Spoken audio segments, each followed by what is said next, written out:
복음 5장 1절로 9절 말씀을 봉독하겠습니다.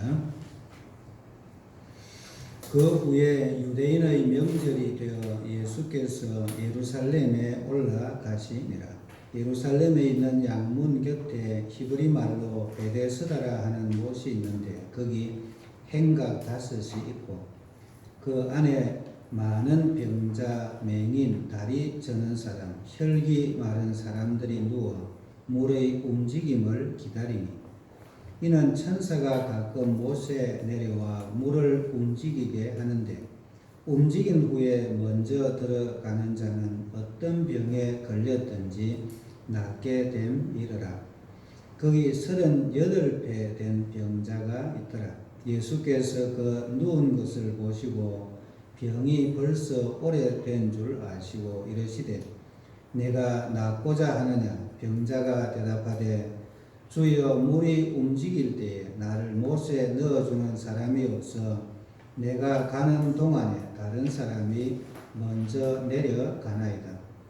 예수께서 이르시되 일어나 내 자리를 들고 걸어가라 하시니 그 사람이 곧 나아서 자리를 들고 걸어가니라. 이 날은 안식일이니. 아멘. 오늘 함께 예배를 드리는 여러분에게 하나님의 은혜가 충만하시기를 주님의 이름으로 축원합니다. 저는 계속해서 요한복음의 예수님의 7가지 표적이라는 주제로 연속 설교를 하고 있습니다. 오늘은 예수님의 3번째 표적에 관하여 말씀을 드리겠습니다. 옆에 계신 성도님들과 우리에게도 표적이 필요합니다 라고 인사하겠습니다.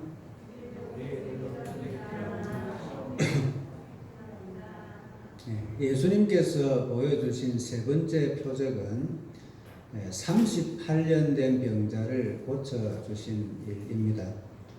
예수님께서 베데스다 연못가에 자비를 기다리고 있는 많은 병자들 가운데에 38년 동안이나 걷지 못하고 누워있는 한 사람을 만나 주셨습니다. 그리고 예수님께서 그 병자에게 말씀하시기를 일어나 내 자리를 들고 걸어가라고 말씀하셨습니다. 38년 동안이나 움직이지 못하고 누워있던 그 병자가 예수님의 말씀을 듣는 그 즉시로 일어나서 자기의 자리를 들고 걸어가는 놀라운 일이 일어난 일입니다. 이것이 예수님께서 보여주신 3번째 표적입니다. 지난 주일에 말씀드렸듯이 예수님께서 보여주신 그 표적은 놀라운 기적이고 이적입니다만 표적에는 그 이상의 깊은 의미가 있습니다. 38년 동안이나 누워있던 그 병자가 일어나는 이 사건을 통해서 예수님은 그보다 더 좋은 것을 우리에게 주시기를 원합니다. 과연 38년 된 병자가 일어난 그 표적보다 더 놀라운 일은 무엇일까요? 오늘 이 본문의 말씀을 몇 가지 질문과 함께 풀어가 보려고 합니다. 첫 번째 질문은 예수님의 표적이 일어난 장소가 어딘가 하는 것입니다. 오늘 2절 말씀을 보면 우리는 그 질문에 대한 답을 발견할 수 있습니다. 2절에 말씀하기를 예루살렘에 있는 양문 곁에 히브리 말로 베데스다라 하는 못이 있는데 거기에 행각 5이 있었다라고 말씀합니다. 예수님의 3번째 표적은 베데스다라고 이름하는 못가에서 일어났습니다. 이 베데스다라 하는 못을 성경에 히브리 말이라 그랬는데 구약 성경이 기록된 언어를 말합니다. 그 히브리어에서 집을 뜻하는 단어가 베이트입니다. 그리고 하나님의 자비 혹은 하나님의 인자하심을 뜻하는 단어가 헤세드라는 단어입니다. 그래서 베데스다라는 말은 자비의 집 혹은 은혜의 집 이렇게 해석할 수가 있습니다. 우리가 구약 성경 가운데에서 가장 많이 등장하는 하나님의 사랑을 표현하는 단어가 헤세드라고 하는 단어입니다. 신약 성경에서는 하나님의 사랑을 헬라어로 아가페라고 합니다. 무조건적인 사랑을 말하죠. 그런데 구약 성경에서는 하나님의 사랑을 표현할 때에 이 헤세드라는 단어를 사용했습니다. 이 헤세드라고 하는 하나님의 사랑을 표현하는 말은 동사 하사드라고 하는 동사에서 유래되었다고 하는데 그 뜻은 사랑하다, 또 연모하다, 자비한 마음을 가진다 그런 뜻을 가진 동사입니다. 어머니가 자녀를 품고 사랑하는 그 사랑, 또 친구 사이의 우정을 뜻하기도 하는 그런 용어가 되겠습니다. 그래서 이 헤세드라고 하는 말은 명사인데 자비라고 번역할 수도 있지만 그 외에 다양한 용어로 번역이 됐습니다. 우리가 구약 성경을 읽다 보면 인자 혹은 은혜, 긍휼, 또 인내, 은총, 선대, 후대 이런 우위 이와 같은 명사들이 많이 사용되고 있는데 거의 대부분이 헤세드를 번역한 말이라고 보면 되겠습니다. 그래서 저는 그 풍성한 뜻 때문에 오늘 설교를 하는 중에 이 헤세드를 자비 혹은 사랑 이렇게 번역해서도 사용하겠지만 그 헤세드의 사랑 이렇게 설교 가운데 사용할 때 여러분들이 풍성한 뜻이 있다고 하는 것을 이해하면서 설교를 들으시면 좋겠습니다. 하나님께서는 이렇게 헤세드의 사랑으로 우리를 사랑하십니다. 참으로 감사한 일이 아닐 수 없습니다. 그렇지만 이 헤세드라고 하는 것은 그 인자하신 사랑보다는 더 큰 뜻이 있는데 그것은 언약을 맺고 그 언약을 지켜주시는 사랑입니다. 그래서 헤세드를 언약적인 사랑이라고도 말할 수 있습니다. 우리가 출애굽기 20장 6절에 보면 나를 사랑하고 내 계명을 지키는 자에게는 천대까지 헤세드를 베푸느니라. 하나님께서 언약적인 사랑으로 우리를 사랑하신다는 그 말씀입니다.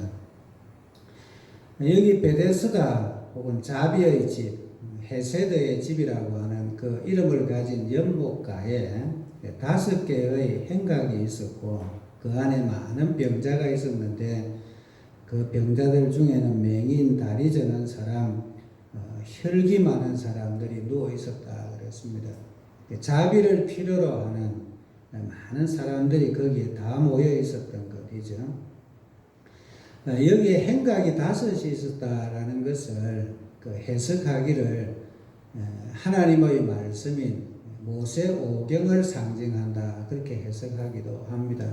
그러고 보면 이것은 그저 단순히 장소적인 의미라기보다는 그 당시에 하나님의 말씀을 읽고 헤세드의 사랑을 받고 살았던 유대인들을 상징한다고 말할 수 있습니다. 그런데 그 자비의 집에 정작 있어야 할 자비가 없었다고 하는 이것이 오늘 성경이 말씀하는 내용입니다. 하나님께서는 자비와 사랑을 주시는 분이기 때문에 하나님께서 자비를 주시지 않았다고 말은 할 수 없겠죠. 하나님께서 성경 말씀을 주시고 유대인들을 선민으로 선택해 주신 것은 선택적인 사랑이고 헤세드의 사랑을 베풀어 주신 것입니다. 그러나 그 사랑을 받고 누려야 했던 유대인들이 그 하나님의 사랑을 잘 알지 못했다고 하는 이것을 말씀하는 것이죠. 오늘 본문에서 헤세드의 사랑을 알지 못하고 누리지 못했던 이유를 저는 3가지로 정리를 해 봅니다. 첫 번째 이유, 헤세드의 사랑 대신에 무엇을 따랐는가 하면 미신을 더 믿고 따랐기 때문입니다. 오늘 3절과 4절을 보면 그 성경에, 우리가 가진 성경에도 그렇게 되어 있습니다만 괄호 안에 들어있는 말씀이 있습니다.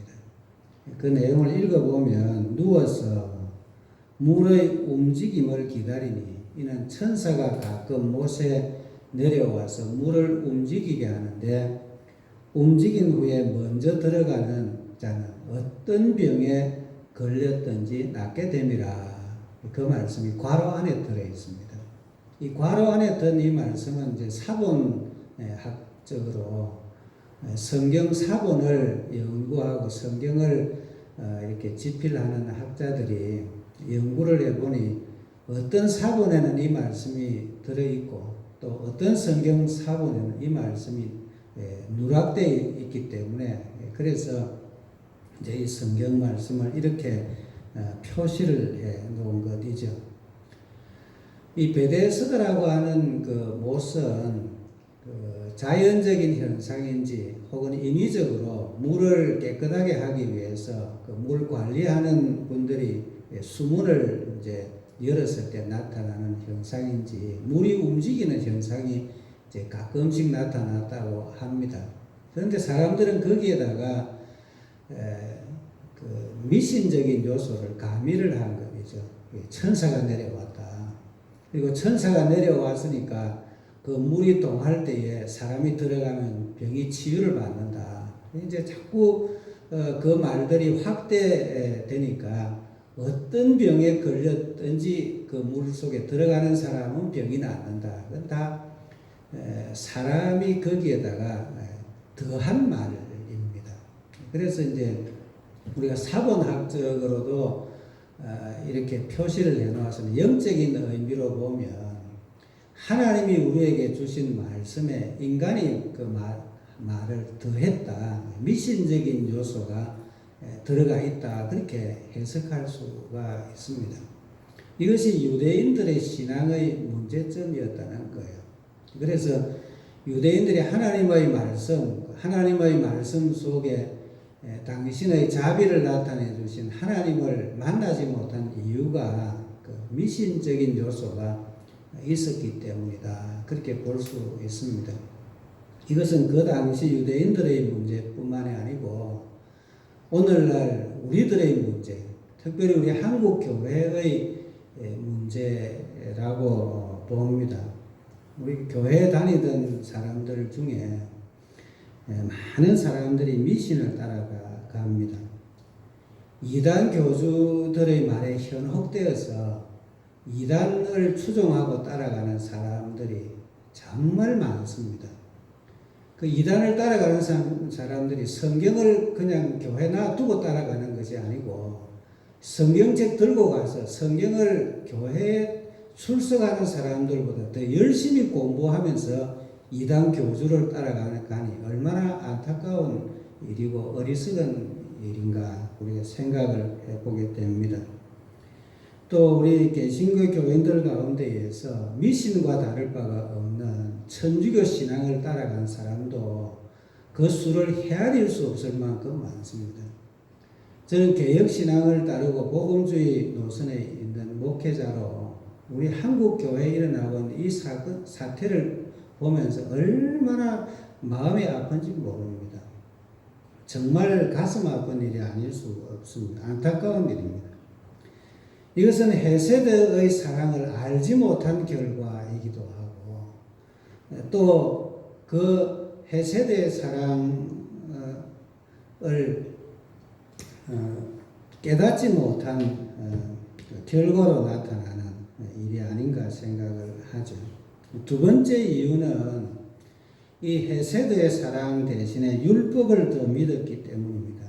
우리가 4절을 다시 보면 물이 움직인 후에 먼저 들어가는 자는 어떤 병에 걸렸든지 다 낫게 됩니다.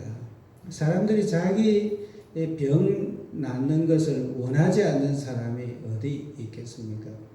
그래서 사람들은 옆에 있는 사람들 돌아볼 여유가 없는 거죠. 그래서 내가 제일 먼저 물에 들어가서 내가 나음을 얻어야지.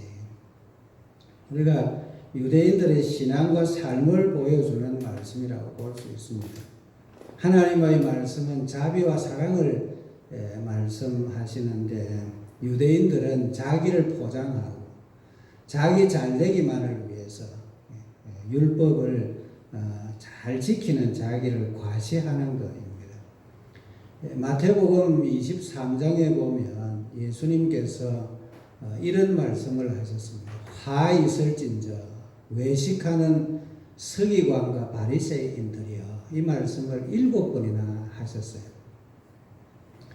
왜 예수님께서 이렇게 7번이나 저주까지 하시면서 그 당시 유대인들을 책망을 하셨을까? 하나님의 말씀인 그 율법을 자기 과시를 위한 목적으로만 사용했기 때문에 그런 거예요. 사실 하나님의 말씀인 율법 속에는 하나님의 자비가 있고 하나님의 사랑이 있고 인자하심이 있지 않습니까? 또 하나님의 말씀 가운데서 내가 얼마나 부족한가를 깨닫게 하고 회개하는 은혜가 있습니다. 그런데 유대인들은 그런 아주 귀한 알맹이들은 다 빼버리고 율법을 내가 잘 지키고 있기 때문에 나는 저 사람보다 낫다. 사람들을 정죄하고 자기는 과대 포장하고 자랑하는 목적으로 율법을 사용한 것이죠. 그래서 헤세드의 사랑을 발견하지 못한 것입니다. 이것이 오늘날 우리들의 모습은 아닌가 살펴볼 필요가 있습니다. 세 번째 이유입니다. 헤세드의 사랑을 알지 못한 이유. 그것은 헤세드의 사랑 대신에 자기 자신을 더 믿었기 때문에 그렇습니다. 오늘 여기 7절에 보면 38년 된 병자가 예수님께 말하기를 주여 물이 움직일 때에 나를 못에 넣어 주는 사람이 없어서 내가 가는 동안에 다른 사람이 물에 먼저 들어갑니다. 그렇게 대답을 합니다.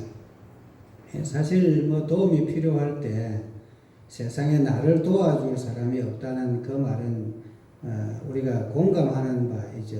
모두가 다 자기 살기 바쁩니다. 이웃을 돌아볼 만한 여유가 없이 살아가고 있습니다. 그런데 성경이 말씀하는 문제는 정작 다른 사람의 문제가 아니고 바로 이 사람 38년 된 병자의 문제입니다. 자기 스스로의 힘으로는 그 연못에 들어갈 수 없음에도 불구하고 여전히 자기를 신뢰하고 있는 겁니다. 자비를 필요로 하는 사람인데도 그 자비를 구하기보다는 자기의 능력을 의지하고 있는 거예요. 자비를 얻고자 하기 위해서. 이것이 인간의 지성이 가진 한계이기도 하고 또 모순성이기도 합니다.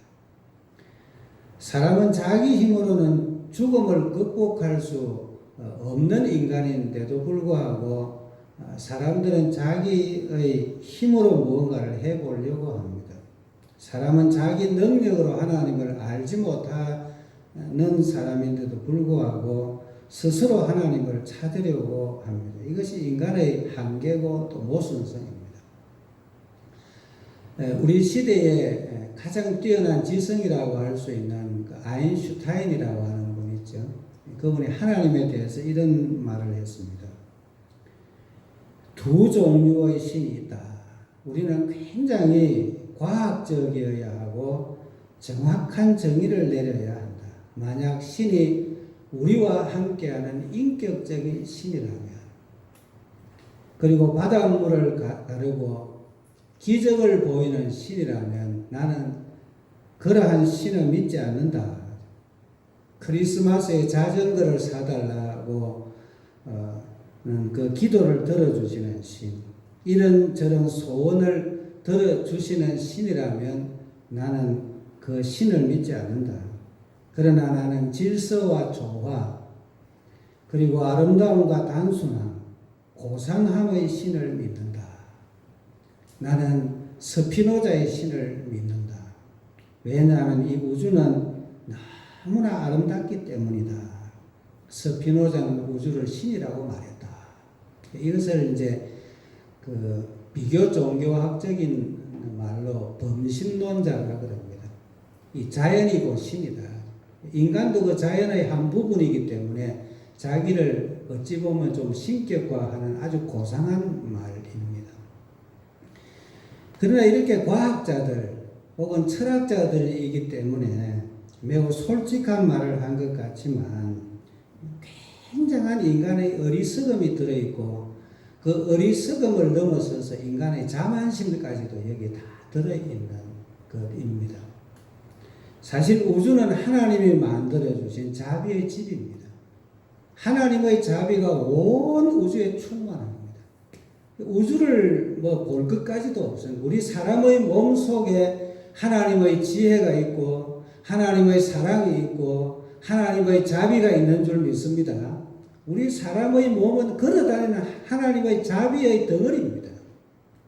얼마나 많은 하나님의 사랑이 내 몸 속에 작용하고 있습니다. 영혼을 떠나서 우리 몸만 보아도 하나님의 사랑을 우리는 깨달을 수 있는 거예요.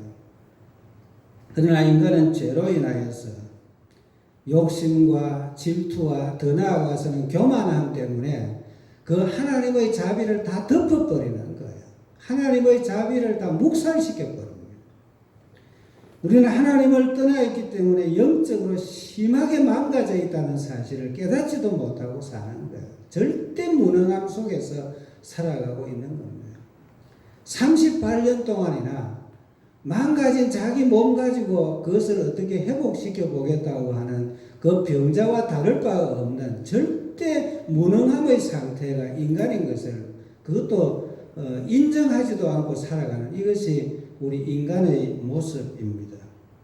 베데스다는 자비의 집입니다만은 그러나 거기에 있는 대표자 38년 된 병자를 통해서 우리에게 보여주시는 진리는 하나님의 자비를 먹고 마시고 그 집에 살면서도 자비를 깨닫지 못하고 살아가는 인간의 모습을 보여주는 거예요. 이것이 그 집에 자비가 없었던 이유입니다.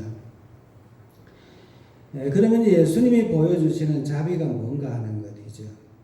자비의 집에 자비가 없었기 때문에 예수님께서 그 자비를 가지고 오셨습니다. 어떤 자비를 가지고 오셨나요? 또 예수님은 어떤 자비를 보여주셨습니까? 이것도 세 가지로 제가 이 말씀을 좀 정리를 해 보았어요. 첫째는 예수님은 38년 된 그 병자를 만나 주셨습니다. 선택의 자비입니다. 여기 5절에 보면은 거기 38배 된 병자가 있더라. 많은 사람들 중에 38년 된 병자를 선택하시고 만나주신 일입니다. 이 일에 대해서 다양한 의견들이 있습니다. 그 가운데 하나가 38년 동안이나 기다렸다. 정말 대단한 사람이다. 그렇게 그 사람의 기다림을 칭찬하기도 하죠. 또 그 38년 동안 자기 몸을 움직일 수도 없는 사람이 가끔 물이 움직인다 그런 소리를 들었을 때에 정말 발버둥 치면서 그렇게 굴러갔든지 기어갔든지 그 사람의 열정이 정말 대단하다. 예수님께서 그것을 보시고 이 사람을 선택해 준 것이 아닌가. 그렇게 해석하고 또 설교하는 분들도 있습니다. 사실 우리가 다른 성경 말씀을 볼 때 이 말은 진리일 수 있어요. 우리가 신앙생활을 할 때에 7.8기의 도전정신이 필요하고요. 하나님 앞에 기도 응답을 받기 위해서 이렇게 간절하고 기다리는 그런 신앙생활이 필요하기도 합니다. 그러나 오늘 이 본문이 말씀하는 메시지와는 좀 거리가 있는 겁니다. 이 사람의 자격이나 조건과는 아무 관계가 없이 예수님께서 주권적으로 이 사람을 선택하시고 만나 주신 것입니다. 특이한 점은 38년 된 병자를 만나 주셨는데 이것은 이스라엘 백성들이 애굽에서 나온 후에 하나님의 율법을 받고 38년 동안을 광야 생활을 한 횟수와 일치를 합니다. 우리가 하나님의 말씀을 받았지만 가나안에 들어가지 못했던 사람들, 그 많은 사람들 중에 단 2사람이 가나안 땅에 들어갔잖아요. 그것도 그들이 뭐 특별한 어떤 능력이 있거나 특별한 믿음 때문에 들어간 것도 아니고 그들도 노예 생활했던 똑같은 사람들인데 하나님의 선택의 은혜로 그들도 가나안 땅에 들어간 것이죠. 우리들이 예수 믿게 된 것도 돌아보면 하나님의 주권적인 선택의 결과이고 나의 조건이나 어떤 자격과는 아무런 관계없이 하나님께서 무조건적인 은혜를 주셨기 때문에 가능한 일입니다. 우리가 보면 교회에 나오지 않는 교회 바깥에 있는 사람들과 우리를 비교해 보면 특별히 더 나은 것도 없지 않아요? 특별히 마음이 착한 것도 아니고 특별히 선행을 많이 하는 것도 아니고 그런데도 우리가 선택받은 것은 하나님의 은혜로 된 것입니다. 감사할 것밖에 없는 거예요. 저와 여러분은 그러므로 하나님의 선택받은 은혜에 감사하고 겸손한 사람이 되어야 될 줄로 믿습니다. 두 번째, 예수님께서 보여주시는 자비는 38년 된 이 병자를 알아주신 거예요. 이것은 인격적인 교제의 자비입니다. 6절에 보면 예수께서 그 누운 것을 보시고 병이 벌써 오랜 줄을 아셨다 말씀하셨습니다. 이 보셨다는 말씀과 또 아셨다고 하는 이 말씀은 깊은 연민과 사랑을 표현하는 말씀입니다. 우리도 가끔씩 이렇게 길을 가다 보면은 적선하기 위해서 아주 불쌍한 모습으로 누워있는 사람들 보면 그저 보면서 조금의 도움 주고 그냥 지나가지 그 사람을 깊이 관심을 가지고 쳐다보거나 또 그 사람의 형편이 어떠한지 마음 씀씀이가 어떠한지 알고자 노력하는 사람은 그리 많지 않잖아요. 근데 예수님께서 그렇게 보시고 아셨다 그랬습니다. 여기 아셨다는 이 말은 문법적으로 과거 형태인데 이것은 예수님께서 그를 오래전부터 알고 계셨다. 그 뜻이라고 합니다. 예수님은 세상 사람들이 말하는 자비만 주려고 오신 분이 아닙니다.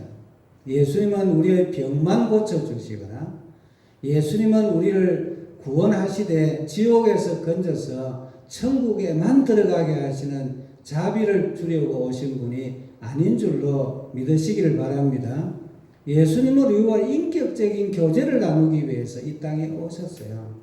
여러분, 하나님이 전지전능하신 하나님인데 우리를 지옥에서 건져서 천국에 들어가는 일을 당신의 능력의 손으로 왜 할 수 없겠습니까?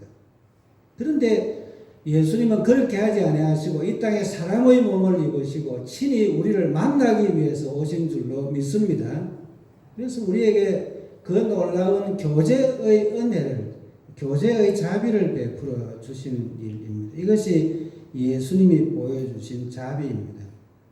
세 번째, 예수님은 그 38년 된 병자를 고쳐주시되 즉시 고쳐주셨어요. 이것은 전인격적인 회복을 주신 완전한 자비를 베풀어 주신 것입니다. 예수님께서 내가 낫고자 하느냐 질문을 하셨을 때에 그 38년 된 병자는 대답하기를 주여 물이 동할 때에 나를 못에 넣어주는 사람이 없어서 내가 가는 동안에 다른 사람이 먼저 내려갑니다. 이왕 도와주실 거이면 자비를 베풀어서 나를 못에다가 한번 빠뜨리만 주세요. 그런 친절만 베풀어 주셔도 정말 감사하겠습니다. 그런 아주 겸손한 표현입니다. 그런데 예수님께서는 그 대답을 들으신 후에 그 병자에게 말씀하기를 일어나 내 자리를 들고 걸어가라. 할렐루야. 일어나 내 자리를 들고 걸어가라 말씀하시고 그대로 이루어지게 하셨습니다. 예수님은 그의 건강만 회복시켜 주신 것이 아니고 그의 신앙과 삶과 그 모든 것을 다 회복시켜 주신 일입니다. 제가 간증을 들어본 중에 그 안식교를 전파해온 이상구 박사님 간증을 얼마 전에 들었어요. 이분이 참 안식교 전파하면서 기독교에 적지 않은 나쁜 영향을 많이 끼쳐 왔습니다. 근데 2년 전에 이분이 예수님을 바로 만나고 개신교 신앙을 가지게 됐다. 요즘 방송 들어보면 이분 간증하는 걸 여러분 들어보실 수 있을 거예요. 그런데 이분이 그 안식교 교인이 됐다가 구원 문제로 많은 고민을 하는 중에 그 안식교에서 20년 동안 신앙생활을 하셨던 한 집사님이 그 구원 문제로 상담을 하기 위해서 이 박사님을 찾아온 거예요. 이 집사님이 육종암에 걸려가지고 이제 2개월 밖에는 더 살 수가 없는 그런 선고를 받았는데 이제 죽으면 천국에 가야 되잖아요. 그래서 그 고민을 가지고 여러 목사님들, 안식교 교회 목사님들을 만났는데 구원에 대한 확신 있는 대답을 해주지를 않으니까 그래서 이 박사님을 찾아온 거예요. 안식교 교리 가운데에서 조사심판 교리라고 하는 게 있다고 합니다. 그것은 사람은 하나님의 심판대 앞에서 자기가 행한 행위대로 심판을 받는데 이 세상 살아가는 동안에 자기가 그 죄 문제 다 해결하고 하나님의 심판대 앞에 서야 된다는 거예요. 근데 지금까지 20년 동안 열심히 신앙생활을 해도 그가 해결 못한 죄들이 너무도 많은데 이제 2달 동안에 어떻게 그걸 다 해결하겠어요. 그러니까 이분이 너무너무 답답해서 이 박사님을 찾아왔는데 이제 이분이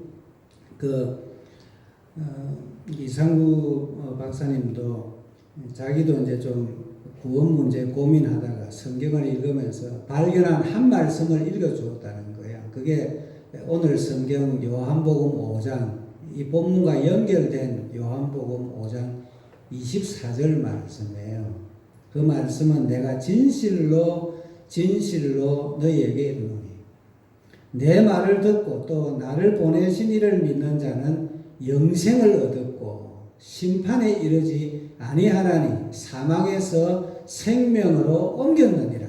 그 말씀이에요.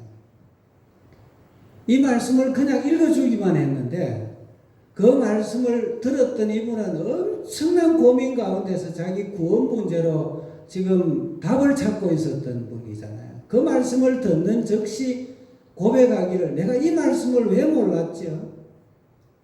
여기 보니까 영생을 얻을 것이다 라고 하지 않고 영생을 얻었고라고 말씀하시고 심판자리에 갈 것이다 그러지 않고 심판을 받지 아니할 것이라 말씀하시고 사망에서 생명으로 옮겼느니라. 할렐루야. 그 말씀을 듣는 즉시 그 수십 년 동안 고민하면서 구원을 찾아서 갈구하던 사람의 마음속에 구원이 임한 거예요. 구원의 확신이 생기니까 이제 죽을 날이 2달밖에 남지 않은 이분이 구원의 확신의 기쁨 때문에 그때부터 병이 낫기 시작하는 것을 그 이상구 박사님이 본 거예요. 예수님은 진짜 구원자구나. 내가 예수님 믿어야 구원이 얻는 이것이 확실하구나. 그렇게 해서 그가 예수님께로 돌아오게 됐다. 그런 간증을 들은 적이 있습니다. 이것은 어느 한 사람에게만 이루어지는 일이 아닌 줄로 믿습니다. 누구든지 그 예수님의 말씀을 듣고 믿는 것 즉시로, 물론 믿음조차도 예수님이 주시는 선물이지만 완전한 전인격적인 구원이 임하게 되는 줄로 저와 여러분은 믿습니다. 이것이 예수님이 우리에게 주려 가지고 오신 자비입니다. 이제 마지막 질문입니다. 예수님께서 그 38년 된 병자를 만나주신 장소가 어디입니까? 사실 2절에 보면 그 베데스다라고 하는 그 연못, 자비의 집이라고 말씀했지만 그 연못은 양문 곁에 있었다고 말씀합니다. 양문은 성전 제물로 사용할 양들을 끌고 들어가는 그 문을 말합니다. 이 양문으로 들어갔던 그 양들은 살아서 나오지를 못하죠. 그 문으로 들어가서 그 못에서 그 더러운 것을 씻고, 그래서 희생 제물로 피를 흘리고, 그래서 사람을 대신하여 제물이 되는 거예요. 우리 성경을 처음 읽는 사람들이 오해할 만한 내용들이 있습니다. 그 중에 하나가, 죄는 사람이 지었는데 왜 양이 피를 흘리고 죽어야 됩니까? 그게 오해하는 것 중에 하나입니다. 또 하나님은 자비의 하나님이시라고 말씀하시는 구약성경, 헤세드의 하나님이신데 왜 하나님은 그렇게 피를 좋아합니까? 사실 구약성경을 보면 수많은 양들이 제사 때마다 죽어서 피 흘리고 그렇게 희생당하는 걸 보여주고 있거든요. 그리고 또 한 가지 질문은 이겁니다. 그러면 양이 피 흘리고 죽는다고 과연 사람이 그렇게 많은 죄를 지었는데도 그 죄가 다 씻음을 받고 용서받을 수 있습니까? 우리가 성경을 보면서 이런 질문을 하면 언뜻 보기에는 굉장히 불합리한 것처럼 보입니다. 왜 사람이 죄를 지었는데 양이 죽고, 하나님은 왜 그렇게 피를 좋아하시고, 양이 피 흘린다고 과연 사람이 용서함을 받을 수 있을까? 불합리하게 보이는 것이 성경 말씀입니다. 그러나 예수님을 알면 그 모든 질문에 답이 다 풀립니다. 구약 성경에서 말씀하는 그 양은 이 땅에 오실 어린 양 예수님을 보여주신다는 사실이죠. 요한복음 1장 29절에 말씀하시기를, 요한이 예수께서 자기에게 나아오심을 보고 말하되, 보라, 세상 죄를 지고 가는 하나님의 어린 양이로다 말씀하셨습니다. 어린 양 되신 예수님께서 바로 양이 들어가는 그 장소인 양문으로 들어오신 것입니다. 예수님께서 십자가를 지시고 걸어가신 길을 비아 돌로로사라 그럽니다. 근데 그 길이 시작되는 첫 장소가 이 양문에서부터 시작된다고 합니다. 양이 피를 흘리는 것은 그림자입니다. 구약 성경은 오실 예수님을 보여주시는 말씀이잖아요. 그 오실 예수님을 말씀하는 그 성경 말씀대로 실제 주인공이 되시는 예수님이 오신 것입니다. 그리고 그 양문에서 어린 양 되신 예수님께서 구약 성경을 믿는 사람들을 대표하는 38년 된 병자를 회복시켜 주셨습니다. 우리는 어디에서 하나님의 자비를 알 수 있을까요? 그것은 예수님 안에서 알 수 있습니다. 십자가에 못 박혀 죽으신 예수님을 만남으로 하나님의 자비를 알 수 있습니다. 우리는 예수님의 공로로 하나님의 자녀가 되는 은혜를 받게 됩니다. 이제 말씀을 맺습니다. 예수님은 38년 된 병자를 만나주시고 그와 교제하는 자비를 베풀어 주시고 그의 전 인격을 회복시켜 주시는 자비까지도 베풀어 주셨습니다. 왜냐하면 예수님께서 그를 대신하여 이 땅에 죽으려고 오신 어린 양이시기 때문에 그렇습니다. 그 예수님께서 오늘 저와 여러분에게도 자비의 주님으로 찾아오신 줄을 믿습니다. 예수님은 우리를 위하여 어린 양으로 오시고 십자가에서 피를 흘려 주심으로 우리의 모든 죄값을 담당하시고 우리를 온전하게 회복시켜 주시는